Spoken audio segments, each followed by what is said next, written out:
فرش التراب. ایک انسان جو دین پر چلنا چاہتا ہے، آپ نے کبھی غور کیا کہ اس کے راستے کی رکاوٹیں کیا؟ وہ آدمی جو دین پر چلنا چاہتا ہے اور پورے دین پر چلنا چاہتا ہے، اس کے راستے میں 3 رکاوٹیں. ہر انسان کے راستے میں 3 رکاوٹیں. پہلی رکاوٹ نفس کی رکاوٹ ہے.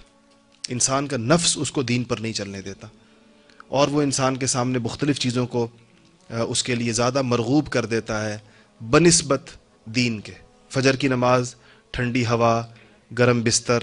اب نفس نے فیصلہ کرنا ہے کہ ٹھنڈی ہوا کھانی ہے، ٹھنڈے پانی سے وضو کرنا ہے، اور اب اس نیند کو چھوڑ کے مسجد جانا ہے، یا گرم بستر جس کے اندر رضائی میں دبکا ہوا ہے یہ زیادہ بہتر ہے.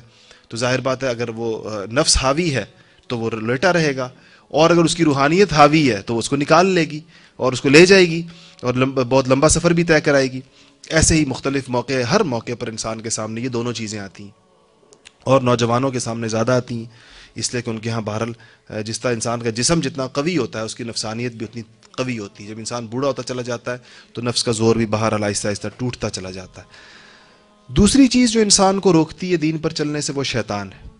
حدیثوں میں بالکل واضح آتا ہے انہ یجری کمجری الدم، کہ وہ آپ کے جسم کے اندر ایسے گھومتا ہے جیسے خون گھومتا ہے آپ کے جسم میں، اور مختلف موقعوں پر وسوسے ڈالے گا، بہکائے گا، چیزوں کو مزین کر کے پیش کرے گا. شیطان کے بارے میں آتا ہے کہ وہ چیز دیکھیں آپ سے جھوٹ بلوائے گا تو یہ پہلے آپ کے دل سے جھوٹ کی قباحت کو کم کرے گا کہ آپ میں تو مصلحتاً بول رہا ہوں، میں تو یہ جھوٹ اس لیے بول رہا ہوں کہ اس کا فائدہ یہ ہے، اس سے کسی کو نقصان تھوڑی ہو رہا ہے.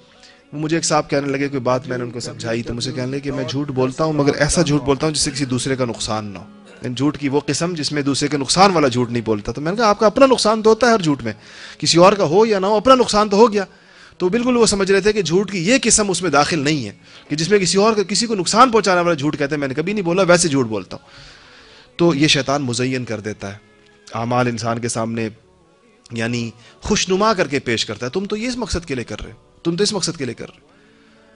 نوجوانوں کی مجلس ہے اور مجھے تھوڑا یہ بھی رہتا ہے کہ کچھ چیزیں بھائی شفیق صاحب ایڈٹ کر دیں گے بعد میں، کوئی حرج نہیں اس میں.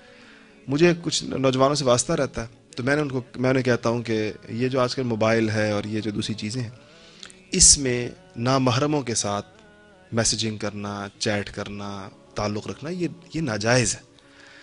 تو ایک ایسی نوجوان آتے ہیں میرے پاس تو میں نے اپنی باتیں بتاتے ہیں تو میں ان کو تو ان کا کہ نہیں میں اصل میں ان کی اصلاح کرتا ہوں.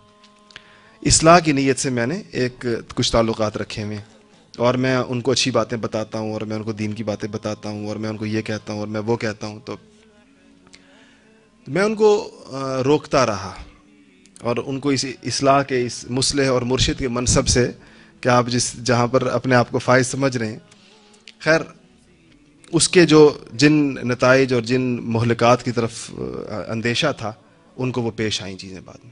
اور بعد میں انہوں نے مجھ سے کہا کہ آپ نے بالکل صحیح کہا. تو میں نے کہا یہ مزین کرنے کی جو میں بات کر رہا ہوں، نوجوانوں کو بھی مختلف چیزیں، جو چیزیں دیکھیں شریعت کا مزاج سمجھ لینا چاہیے، پھر اپنی مصلحت کو، اپنی عقل کو، اپنے خیالات کو شریعت پر ترجیح نہیں دینی چاہیے. جن چیزوں سے اللہ اور اس کے رسول نے روکا ہے، مجھے اور آپ کو اگر اس میں خیر نظر آنا شروع ہو جائے تو سمجھ لیجئے کہ شیطان نے میرے سامنے مزین کر دیا، شیطان نے میرے سامنے ایک پردہ تان دیا ہے جس کے اندر اس چیز کی برائیاں چھپا دی ہیں اور اس کو مزین کر کے خوشنما کر کے میرے سامنے پیش کر دیا. یہ اس کا تجربہ بہت زیادہ ہوتا ہے اور اس کے لیے بہت عجیب عجیب باتیں سجھاتا ہے شیطان. دوسری رکاوٹ دین پر چلنے میں شیطان کی آتی ہے. اور تیسری رکاوٹ دین پر چلنے میں وہ لوگوں کی آتی ہے. جو ہماری سوسائٹی ہے، ہم کتنے کام ایسے ہیں جو لوگوں کی وجہ سے کرتے ہیں. شادی بیاہ کی ساری رسومات لوگوں کی وجہ سے ہوتی ہیں، غمی کی ساری رسومات لوگوں کی وجہ سے ہوتی ہیں، گھر کا اپنا ایک خاص سٹیٹس، ایک سٹینڈرڈ، ایک خاص معیار لوگوں کی وجہ سے ہوتا ہے. تو بہت ساری چیزیں ہمارے معاشرے میں ایسی ہیں جس کو ہم یہ کہتے ہیں کہ لوگ کیا کہیں گے، لوگ کیا کہیں گے، لوگ. تو اگر آپ غور کریں گے تو یہ 3 رکاوٹیں، جو بندہ دین پر چلنا چاہے گا، آپ اس سے جسے نیت کر لی ہے، آپ اسے پوچھیں گے تو آپ دیکھ لیجئے اس کے آپ عذر سنیں تو آپ ان 3 فولڈروں میں سے کسی ایک میں ڈالیں. یہی ہوں گے، یا نفس کی رکاوٹ ہوگی، جو انسان کی عادتیں ہیں، یہ نفسانی چیزیں ہیں، ساری عادتیں ہیں نا، انسان نے عادت ڈال لی ہے، یہ نفس کی عادت ہوتی ہے. تو عادت ہوگی، بعض چیزوں کی اپنی عادتیں چھوڑنا مشکل ہے، مثلا اسموکنگ چھوڑنا کیوں مشکل ہے؟ عادت ہے. کوئی اور اس طرح کی بے شمار اللہ محفوظ رکھے بری عادتیں ہوتی ہیں، تو وہ عادت ہے، یہ نفسانیت ہے. وساوس کا آنا، چیزوں کو اس کے سامنے، یہ شیطانیت ہوتی ہے جو شیطان اپنا کام کرتا ہے. اور لوگوں کا خیال آنا یہ بھی ایک بہت زیادہ آتا ہے کہ میں یہ کروں گا تو لوگ کیا کہیں گے. ہمیں نوجوان کہتے ہیں داڑھی رکھیں گے تو لوگ کیا کہیں گے، فلانا کہیں گے تو لوگ کیا کہیں گے.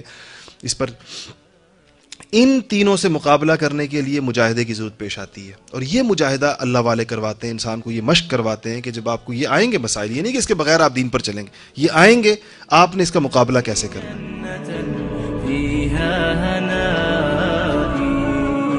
والرب أدعو مخلصا